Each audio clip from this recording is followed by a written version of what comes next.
All right, shalom. First and foremost, I'm going to start this lesson by giving all praises, glory, and honor unto Yahweh, Bahashem, Yahweh Shai, Bahashem Kodash. Double honors to the elders and apostles of Great Millstone who taught us this truth. And shalom to all the achim and the truth and sincerity. So like starting with the 144,000 and the 1/3 of the nation of Israel, which we are fighting to be a part of. This is the brother Chabar Yakal coming back, Lord willing, with another quick and edifying lesson. And the title is going to be "This Place is a Bad Dream." And this video came through the spirit, just through meditating and listening to the audio Bible of the book of Psalms, and Psalms 126. I was at that chapter, and that's kind of what inspired this lesson. This place that we as Israelites, which the biblical Israelites are you so-called blacks, Latinos, and Native Americans, are also Israelite foreigners. Okay, those are the true Israelites of the Bible. All right, so-called blacks, Latinos, Native Americans, and also Israelite foreigners that are scattered among the other nations that even look like the other nations and took on their customs, as well as, like I mentioned, their physical appearance. But, all right, for this place for us Israelites is a bad dream. So I'm going to start in this place being Babylon the Great, aka America. But I'm going to go ahead and start in the book of Psalm 17, and I'm going to get I'm going to start in verse 13 because this actually tells you why this is a bad dream, because of who's ruling. All right, Psalm 17 and 13, it says, "Arise, O Lord," which is in all caps in the ancient Hebrew. When you look it up, is Yahweh. All right, and his son's name is Yahweh Shai. Okay, whom we're patiently waiting, which the Most High God, the Most High God of Israel, his name is Yahweh. He's a so-called black man. His son's name is Yahweh Shai. He's a so-called black man. And the angels are so-called black men, all right, or dark-skinned men. But it says, "Arise, O Lord, Yahweh Bashem Yahweh Shai, disappoint him, cast him down, deliver my soul from the wicked, which is thy sword." So we're asking Yahweh Bashem Yahweh Shai to deliver us from the wicked, all right? So, which is thy sword, because the Lord, he uses the wicked as a whipping stick, like the elders say, or like brothers say, all right? Esau, Edom, which is the wicked. Read Malachi, the 1st chapter. All right, but Esau is the wicked, but Job 9:24 said the earth is given into the hand of the wicked. So we're asking the Lord to deliver us from the wicked, deliver us from this devil and his the chip that he's gonna bring. All right, he's gonna make it mandatory to take a device the size of a grain of rice in your right hand or in your forehead. He's gonna make it mandatory, just like he tried making that jab mandatory. We're asking the Lord, please deliver us from the wicked, which is thy sword. But everyone else who isn't asking the Lord that, they're going to get taken by the wicked, which is his sword. All right? Anyone who isn't asking the Lord or isn't in the spirit of deliver my soul from the wicked, which is thy sword, they're going to get taken by that wicked, which is thy sword. But I'm going to skip down to the point, the last verse. This is the point. I just wanted to set that up. This is why it's a bad dream. The wicked are ruling. Verse 15. It says, "As for me, I will behold thy face in righteousness. I shall be satisfied when I awake with thy likeness." Okay? So we're asking the Lord to deliver us from this man, from this wicked, evil man. This ruining the world and wickedness and ruining the earth right now. The earth used to be a paradise, but look at it now, because the wicked is ruling. But as for us, we're hoping that we get saved. We're hoping that when Yahweh Shai comes back, all right, and what the world ignorantly calls UFOs, we're hoping that, he's going to come back and save us, okay? And And when he does save us, it's going to be as if we awoke. Like it says, when I awake with thy likeness. Because when he saves us, guess what? He's going to make us like he is. He's going to give us an immortal, superhuman body. That's a part of salvation is a package deal, all right? I'm not trying to sound funny either, you know. But it's like a package deal. Salvation comes with a whole lot, but the main thing that it comes with is victory over death through that new body, okay? Through shedding this mortal flesh, these vile bodies that we're in right now, which are subject to corruption, subject to sin, to slip-ups. He's going to give us a new body where we're not even going to make the slightest slip-up.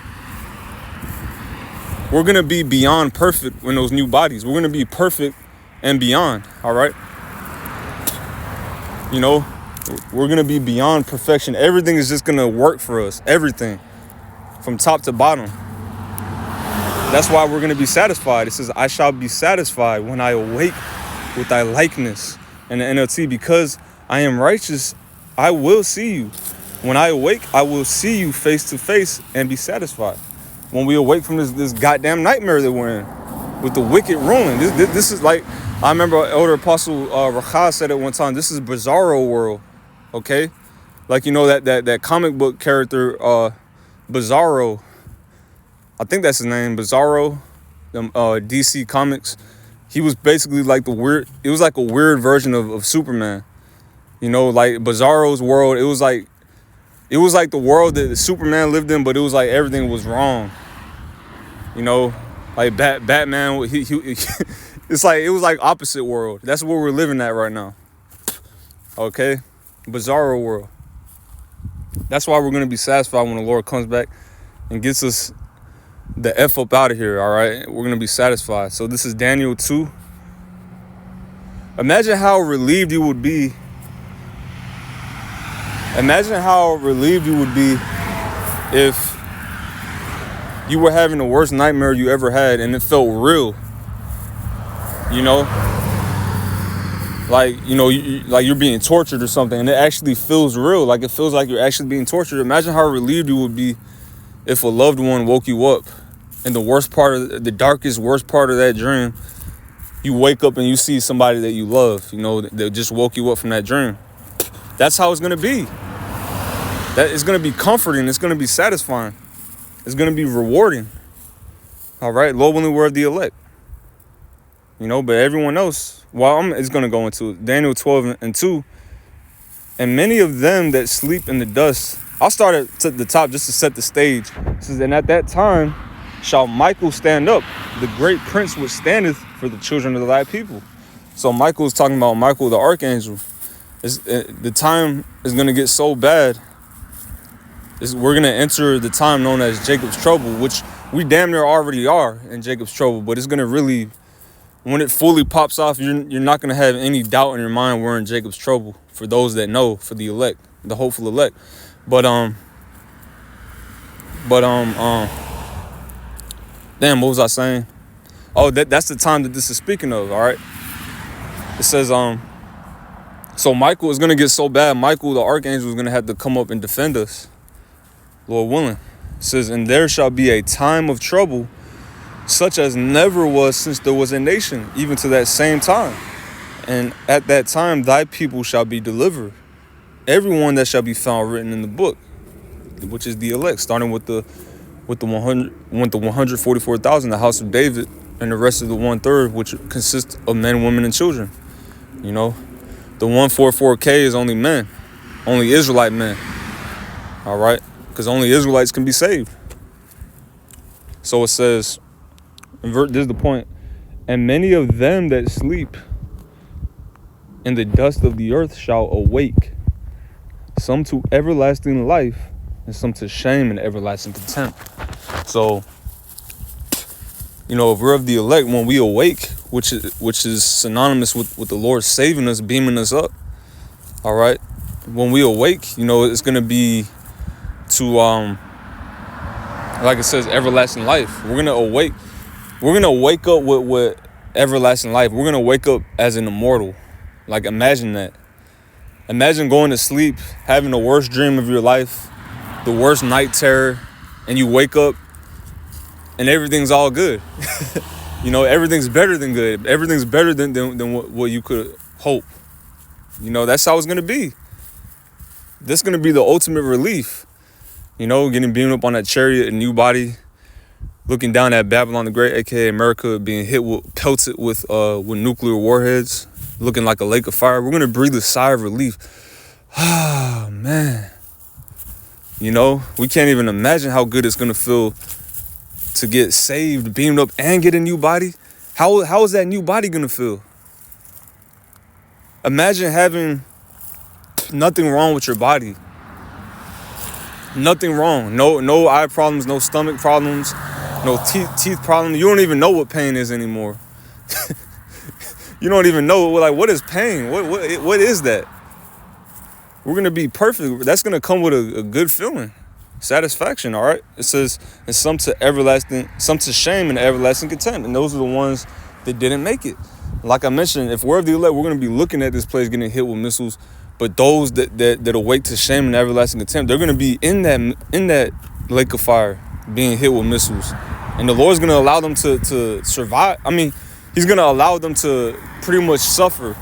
It's not going to be an instant death. It says in Revelation 14:9 that they're going to be tormented. So it's not just going to be an instant, boom, they get vaporized by them. No, the Lord's going to actually keep them there to suffer, to be tortured. That's shame and everlasting contempt. Imagine, you know, in the kingdom, they're going to come back remembering that they were one of those ones that didn't make it, knowing that they didn't make it. All right? We're trying to make it on the first go around. I'm going to end off with Psalms 126, what inspired this lesson, which I hope is comforting and edifying. This is all just a bad dream that's going to go away. Psalms 126:1, a song of degrees, when the Lord, Yahweh Bashim Yahushai, turned again the captivity of Zion, we were like them that dream. All right? Because right now we're in that dream. It's a nightmare. It's a bad dream. All right? We don't know how it is to enjoy life. We don't know what life is. This isn't life. All right? This is a sick joke. Babylon the Great is a sick joke, man. Everything is out of order. Our women are out of order. Women are against us. You know, children are against us. Okay, children are out of order. All right, everything is polluted. Literally, I could go down the laundry list of things that are polluted, but I'm gonna just say everything is polluted here. You know, I'm gonna just keep it simple and say every single thing is polluted that you could think of. Our bodies, the air, water. You know, everything is fucking polluted, man. It's vexing. Then was our mouth filled with laughter and our tongue with singing. Then said they among the heathen, the Lord hath done great things for them. So when the Lord saves us, then we're going to begin to laugh. Then we're going to finally live. We're going to know what it is to live, you know. Like, I imagine the feeling of just being placed in that new body is going to feel so good. You're automatically going to start laughing because of how good it's going to feel. It's going to feel euphoric. Just use your imagination. How good is that going to feel to be placed in a brand new body that's perfect, that can't die? Speaking to myself first and foremost, we got to meditate on that. We really got to think about that. Being placed from this jacked up old body and putting that body out. Of course, I'm going to start laughing. I'm going to be happy. I'm going to be happy as shit. It says, on top of being saved from certain death by the skin of my teeth. On top of that, it's like the new body's a cherry on top. It's like, I could have been in this body still, but the Lord could have saved me from that missile, and I would have been feeling good. But on top of that, I'm going to get a whole new perfect body? That's a great deal.